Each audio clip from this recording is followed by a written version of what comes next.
내가 태어나기 훨씬 전에 아버지가 겪은 일이다. 당시 아버지는 연휴를 맞아 친구 2명과 함께 가을 산행을 즐기고 있었다. 마침 날씨도 좋고 해서 세 사람은 한가롭게 노래를 부르며 순조롭게 산을 오르고 있었다. 하지만 시간이 지날수록 날이 갑자기 흐려지더니 이내 빗방울이 떨어지기 시작했다. 자칭 베테랑이라 했던 아버지와 친구들은 그때까지만 해도 그저 겉옷을 꺼내 입으며 별다른 문제 없이 페이스를 유지한 채 걷고 있었다. 거기서 2시간 정도만 더 가면 숙박을 하기로 한 오두막에 도착할 터였는데 갑자기 친구 H가 추위를 호소하며 그 자리에 주저앉아 버렸다.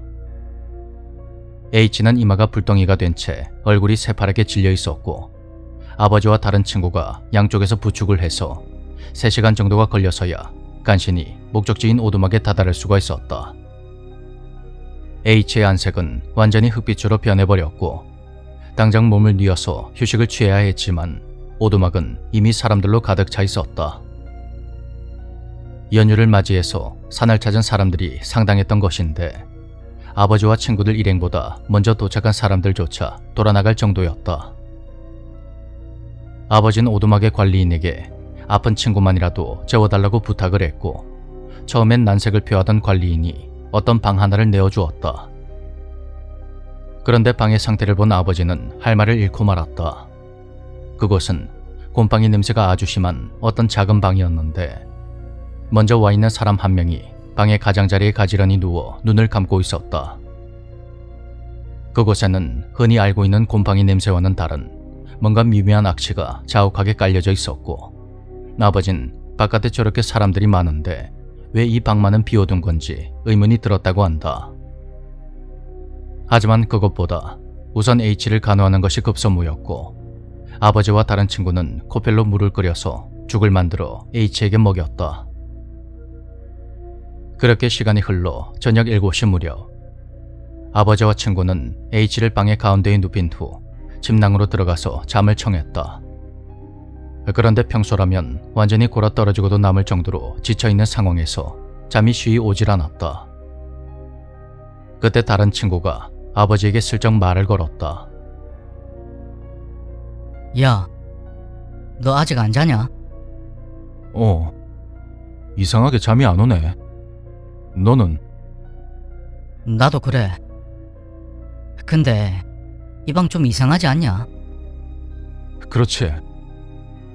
다른 방은 사람들이 넘쳐나는데 냄새 때문에 그런가? 실은 나 아까 전에 화장실에 갔다가 게시판을 봤거든.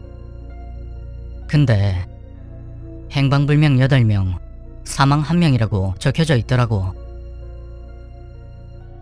이렇게 깊은 산속의 오두막에는 긴급사태를 대비해서 병원의 영안실 역할을 하는 시체 안치소가 있다는 말을 들은 적이 있었다.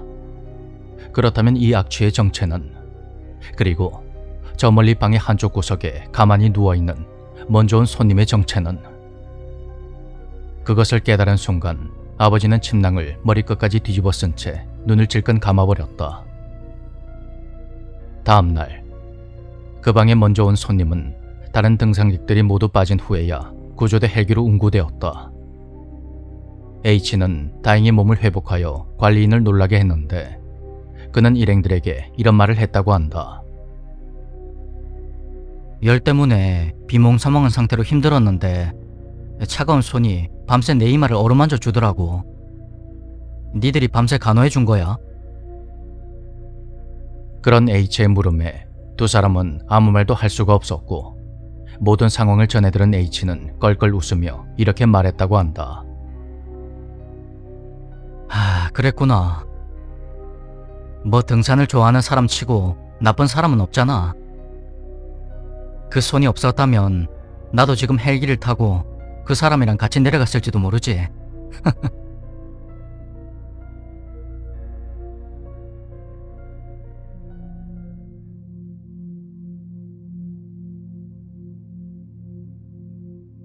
안녕하세요.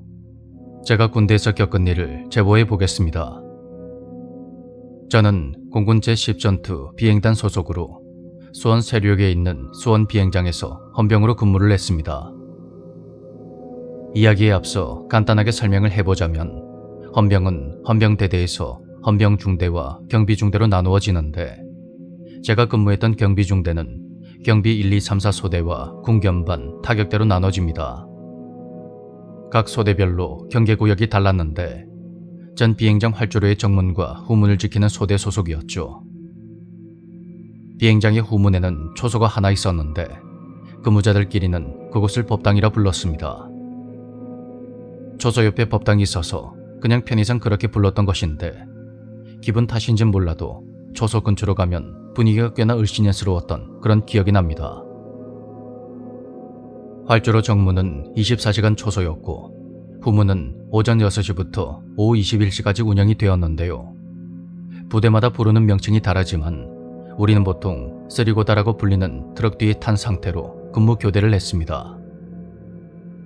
정문이 24시간 근무였기에 트럭 뒤에는 늘 교대자가 타고 있었고 교대 후에 차량이 출발할 땐 트럭 쪽을 향해서 경례를 해야만 했죠.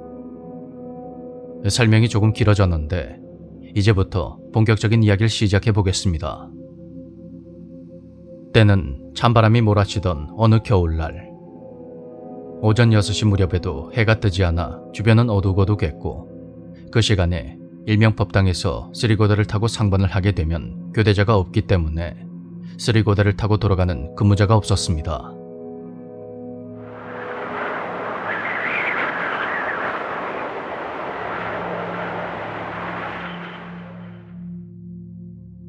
그날따라 이상하게 괜히 등골이 오싹하면서 주변이 스산한 것 같은 느낌이 들었고 전차를 내려준 분대장과 기동부대가 차량을 타고 출발한 소리를 듣고서 차량 쪽을 향해 경례를 했습니다.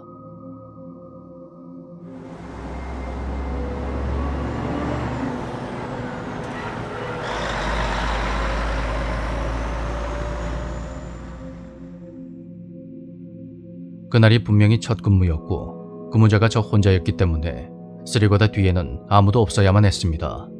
그런데 텅 비어있어야 할 그 자리에 누군가 앉아서 절 향해 손을 흔들고 있는 겁니다. 그걸 본 순간 전 제 눈을 의심했고 처음엔 헛것을 봤나 싶었는데 시간이 지날수록 점점 더 무서운 생각이 들었습니다. 날이 완전히 밝은 뒤에도 전 오싹한 느낌을 지울 수가 없었고 그냥 내가 잘못 본 거라 생각하고 넘기려고 했지만 날이 갈수록 똑같은 경험을 하는 소대원들이 늘어났습니다. 급기야 근무 체계까지 1인 1조에서 2인 1조로 바뀌게 되었는데요. 절 향해 손을 흔들고 있던 그 존재가 뭐였는진 모르겠지만 사람이 아니었던 것만은 확실한 것 같습니다.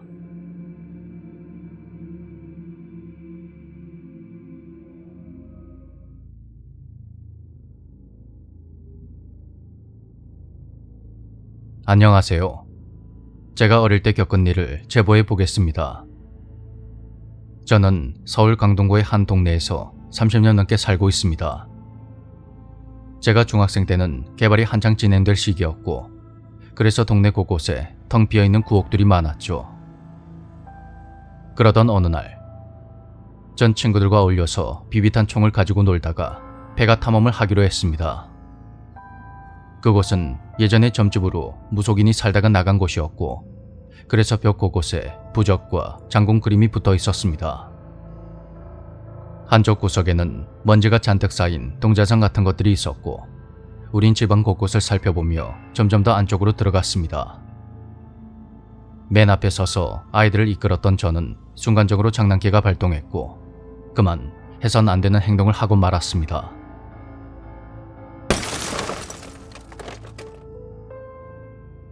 저는 가슴팍에 10이라는 숫자가 새겨진 동상의 목을 손으로 쳐서 깨뜨리며 그렇게 소리를 질렀고 그러자 뒤쪽에 있던 친구들이 일제히 비명을 지르며 밖으로 뛰쳐나가 버렸습니다. 전 친구들을 속였다는 생각에 속으로 신이 났고 함께 소리를 지르며 밖으로 뛰어나갔죠. 제가 웃으면서 친구들한테 방금 그건 내가 한 거라고 말을 하자 녀석들이 저에게 욕을 하며 같이 웃었는데 그때 한 친구가 심상치 않은 얼굴을 하고는 제 등 쪽을 빤히 쳐다보더군요. 그래서 등 쪽을 확인해 보니 그곳에 커다란 어른의 손자국이 찍혀 있는 겁니다. 제가 맨 마지막으로 나왔는데 마치 누군가 진흙이 묻어있는 손으로 제 등 한가운데를 꾹 눌러서 밀어버린 것 같은 그런 모양새더군요. 순간 분위기가 싸해졌고 우린 그 길로 각자 집으로 돌아갔습니다. 그 후로 모두 약속이나 한 것처럼 그날 일에 대한 이야기는 절대 하지 않았는데요.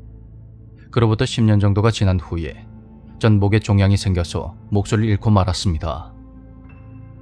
몇 번의 대수술 끝에 겨우 소리가 나오긴 했지만 예전의 제 목소리를 다시 찾을 수가 없었고 전 마음껏 노래조차 부를 수 없는 그런 삶을 살게 되었죠.